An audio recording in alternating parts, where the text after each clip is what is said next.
40 Kings fans, I want you to weigh in on this next story here. Zach Kram, who I've never heard of, but he came out with all 30 NBA teams' roster mistakes, their biggest roster mistakes since 2020, Jay. And he broke it into 5 tiers. Tier 5, a small-scale problem. Tier 4, draft disasters. Tier 3, mid-tier mistakes. Tier 2, high cost, low reward, so you gambling a little bit. And Tier 1, franchise-altering trades. Dang. And Tier 1 is the ones that really set your franchise back. So it's a countdown. So I'm going to just start from number 1. The worst. Can I guess? Yeah. And this is within the last 5 years? Since it's got to be 2020. Luka Doncic. Bingo. Yeah. Dallas Mavericks. Biggest mistake, trading Luka Doncic. I will say, I opened the article and I just scanned for the Kings. Okay. I was like, where are the Kings at? All right. So to see what the Kings were. Yeah, I didn't know, but I figured Luka was the shot heard around the world. Yeah. And players were shook when they heard Luka. Right. Everybody on the plane. People thought it was a fake Shams tweet and everything. Sure. Get out of here. That ain't happening. So that was number 1. Number 2, the Phoenix Suns trading for Kevin Durant and Brad Beal. Think about it, Jay. Yeah, because first of all, here it is right here. Ishbia pushed his team to give up a massive haul for Durant. Mikal Bridges, Cam Johnson, Jay Crowder, 4 unprotected first and a swap. Think about it. Yeah, you about right. And then what did Mikal Bridges turn into? Right. Now, and Cam Johnson now going to Denver. Setting into motion a chain of events that have all but wrecked the team that reached the NBA Finals. Remember, they reached the Finals after winning 64 games with Devin Booker and CP3 in them. Then you add in Durant. Then, after Durant's first year, Phoenix trade Chris Paul for Bradley Beal, who had a no-trade clause and more than $200 million left on his contract. The total cost for Durant and Beal, counting the extra picks that Brooklyn and Washington landed when they removed Bridges, Johnson, and Paul, 12 first-rounders, 6 swaps, plus by far the most expensive roster in the NBA. Damn. And they didn't get anything for it. Nothing. A second-round playoff loss in Durant's first season, a first-round sweep in his second season, and an 11th place finish in the West this past season. That's number 2. Oof. Number 3. How about this one? I want to see what you weigh on this. Milwaukee Bucks trading for Damian Lillard. I don't think, I mean, they say it's their biggest mistake, but it wasn't a franchise altering. And I got to read it. Maybe they're saying if Giannis wants to leave or something like that, but it doesn't say that. Like, I get the gamble. It was a gamble, but franchise altering? Nah, they've kind of recouped already. Yeah. They're not a bad. They were made on the paper, playoffs. they're all right. Yeah. On paper, they're all right. Yeah, I'm with you on that. So I disagree with that. Number 4, the Brooklyn Nets trading for James Harden. Okay. They paired him with Kyrie and Kevin Durant and everything like that. And so in exchange for 1.5 drama-filled seasons full of more hypothetical wins than actual ones, the Nets traded Jared Allen, Karis LeVert, 3 first-rounders, and 4 swaps. Ooh. Damn. That's a lot. That's crazy. That's a lot. For a season and a half of James Harden, and you don't do it? Yeah. I mean, even the Kyrie, Kevin Durant, I figured would be all kind of lumped together. Yeah. That was a lot. Yeah. The Nets nothing shook out of that. Nothing. And they had the opportunity. That was the foot on the line here, right, with KD. With KD. But Kyrie was hurt. Yep. Nothing. I mean, as big as that was supposed to be, and Kevin Durant moving from Golden State to jump over there, that was tremendous. Right. Oh my goodness. You thought that? Yeah. They got a big 3. Big, Steve Nash, the coach, like, the new building, Prokhorov, like everything. Like, come on, Barclays Center. Come on. Here we go, Jay. I know. Number 5. It's still in Tier 1, correct? Tier 1 franchise-altering trades. Man. The biggest mistake Damn. First part actually surprised me. Did it? Yeah, because All right. I see what you're saying. Yeah. Having Tyrese Haliburton and De'Aaron Fox, then losing them both within 3 years. Oof. Here's what it says. The Kings faced an enviable dilemma in 2022. In 24-year-old Fox and 21-year-old Haliburton, they had two promising young point guards on their roster. They needed to decide whether to build around one or both. They chose one, and they chose wrong with the shocking swap of Haliburton for Sabonis. For a time, this deal seemed like it might have been a win-win, as Haliburton blossomed in the Pacers' backcourt while the Fox-Sabonis duo led the Kings to the NBA's best offense and the West number 3 seed in 22-23. It was the franchise's first playoff appearance in 17 years. So remember, Jay, the first 2 years or so, 2-3 years, we were like, oh, it's a win-win, So you know? good look. Play-in, playoffs. Yep. But Sacramento could only light the beam for so long, and after a 7-point loss to the Pelicans, the Kings missed the playoffs in 23-24, then traded a disgruntled Fox in 24-25 and missed the playoffs again. Just a couple of years after their best run in decades, the Kings once more possess an ill-fitting roster with no clear direction, and they've gone from 2 point guards to 0. Meanwhile, Haliburton led the Pacers to the Eastern Conference Finals and Game 7 of the NBA Finals in consecutive years, becoming one of the league's best passers and clutch scorers in the process. I started off the show, Jay, talking about how there are a lot of hit pieces on our Sacramento Kings. A lot of people taking shots at the Kings. Sam Quinn of CBS. And now this one from ESPN. But it's hard to argue, big fella. It's hard to. That one is tough, man. It's hard to argue. Damn. Because if you're going to trade Tyrese Haliburton, then De'Aaron Fox should be here For a decade, right?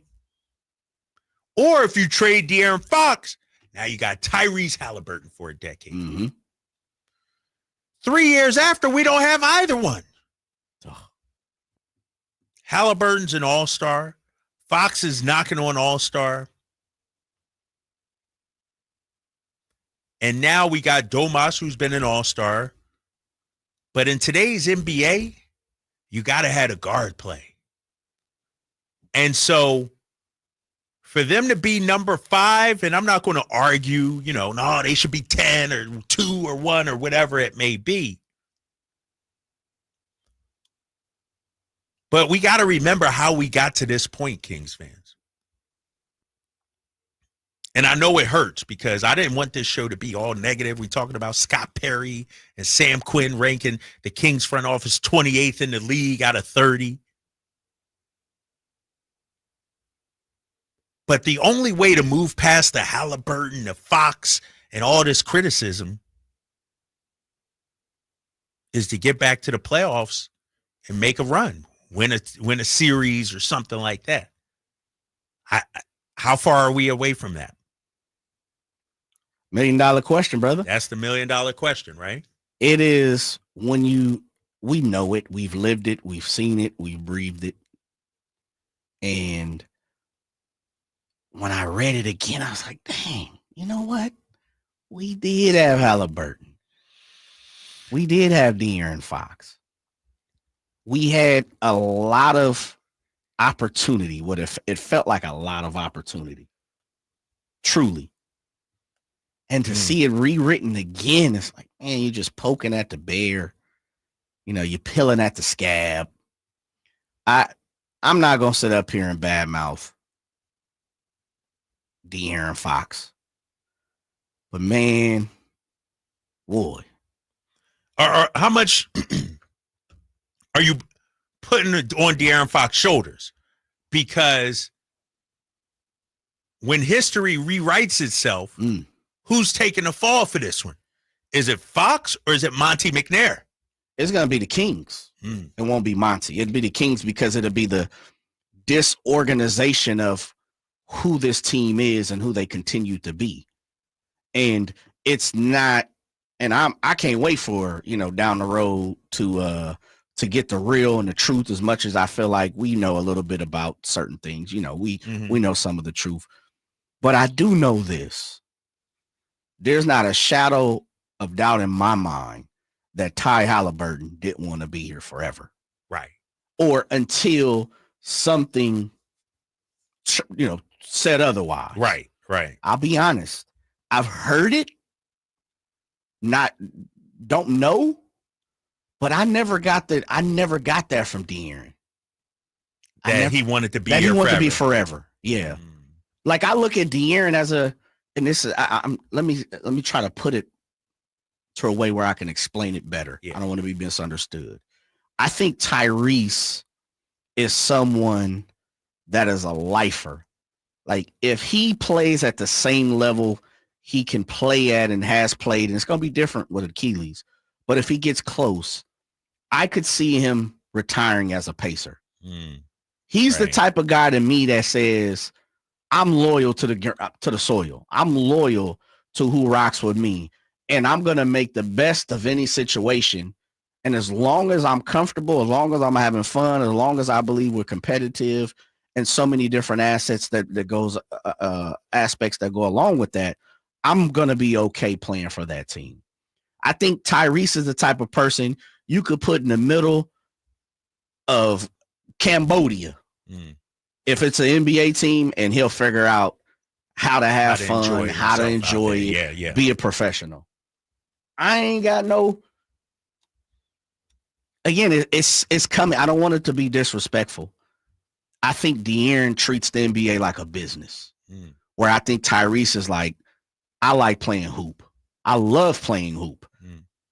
The way my perception is, I think De'Aaron likes playing hoop, but he also has a lot of other interests, where I think Tyrese's number one interest is hoop, and then other things fall behind it. We know he likes wrestling. We know he likes other, stuff. Yeah. Am I explaining? Does that come across as being like? But how much of that, though, Jay? Sorry to cut you off. Please. Is De'Aaron Fox was jaded by his time here, where it was like maybe he came in, could be bright-eyed and bushy-tailed, could be, and then the losing, the dysfunction, the coaching changes, the front office, it kind of beat him down. You might be right, and that's why I said I don't want to be misunderstood, because I don't want anyone from De'Aaron's camp or anybody to go back and be like, Jay was talking bad on De'Aaron. That's not what I'm saying. That's not the truth. And believe me, I'll pick up the phone anytime. I ain't never running from none of that. Right. The point of it is I think De'Aaron, and it's shown and it's proven, they're pretty close to age. I think De'Aaron has other interests in his life, and that's perfectly fine. Please be about that. Great father, dope husband for what we know, video gamer, all these different other things that he has that he's rocking with. Do that. Enjoy your life, man. I look at Tyrese's basketball as my life first, and then other things fall behind it. Well, let me double down and say this, and Kings fans, weigh in on this. 916-339-1140. That's how you could talk to me and Jay. I feel like Tyrese wanted to be the face of a franchise, the face of a city. For sure. He wanted to represent for a city. Like, he's like, this is my city. Whereas I don't know how much De'Aaron outwardly move like, I'm Sacramento. Yeah. You know what I mean? Yeah. And so when you build around a team or a player, which one do you want? Because here's the thing about De'Aaron versus Tyrese. It's almost like you got one player, for instance, let's say Anthony Edwards. Love Ant-Man. Love him. But he wasn't, when the Timberwolves wanted to go bring in Kevin Durant, he's like, nah, I'm going to, I don't want to be involved. You guys go do that. Yeah. Whereas I feel like a player, and that's how I feel De'Aaron would be. If he wants to come here, great. If not, it's whatever. I'll holler at him on the phone. Yeah, whatever. Yeah. I feel like Tyrese would openly recruit. He the type of dude, the Steph Curry going to get Durant or yes, Draymond. Yes. I don't mind. Put me on the plane and watch me go do what? Right. Yeah. It's just two different people. It is. And it ain't a